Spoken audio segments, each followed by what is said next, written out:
பாதிக்கப்பட்ட குடும்பத்தில் இறந்தவர்கள் குடும்பத்திற்கு நிச்சயமாக 1 கோடி ரூபாய் அதற்கான நிவாரணமாக இழப்பீடாக வழங்க வேண்டும். ஒரு துயரம் நடந்திருக்குது.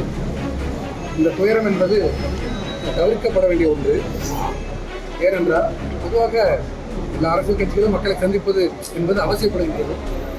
ஆனாலும் கூட அதை நெறிப்படுத்த வேண்டும் என்கிற வகையில் தான் காவல்துறை அதற்காக வழிகாட்டும் நெறிமுறைகள் அல்லது கட்டுப்பாடுகள் விதிக்கிறது. இந்த கட்டுப்பாடுகள் என்பது ஒரு கட்சியின் வளர்ச்சியை தடுப்பதாக புரிந்து கொண்டு அதை மீறுவது அதன் விளைவாக இந்த துயரம் நேர்ந்திருக்கிறது. அந்த வகையில் நாங்கள் கூட கூட்டங்கள் நடத்துகின்றோம், மக்களை சந்திக்கின்றோம்.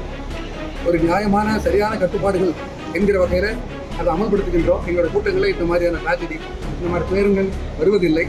அந்த வகையில் நாங்கள் அறிவுறுத்துவது, இளைஞர்கள் இருக்காங்க, இளைஞர்கள் நெறிப்படுத்த வேணும். இது ஒரு மரபு தமிழ்நாட்டில் உண்டு. அந்த அடிப்படையில் அப்படி நெறிப்படுத்தாமல் அல்லது கட்டுப்பாடுகளை பின்பற்றாதன் விளைவாக இந்த துயரம் நேர்ந்திருப்பதாக முதல் இதற்கான காரணமாக நான் கருதுகிறோம். இந்த வகையில் எல்லா அரசியல் கட்சிகளுமே இளைஞர்களையும் மக்களையும் மாணவர்களையும் நெறிப்படுத்துகின்ற அந்த பணியை செய்ய வேண்டும்.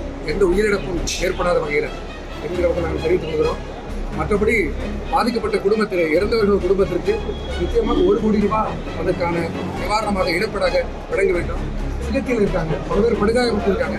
அவர்களுடைய நிலை எந்த நேரத்தில் இறப்பாங்க என்கிற ஒரு நிலைமை தான் இருக்காங்க. சந்தித்து வந்ததில் அவர்களுக்கு ஒரு 50 லட்சமாவது அவர்களுக்கான காம்பன்சேஷன் தரணும் என்பதை என்னுடைய கருத்து.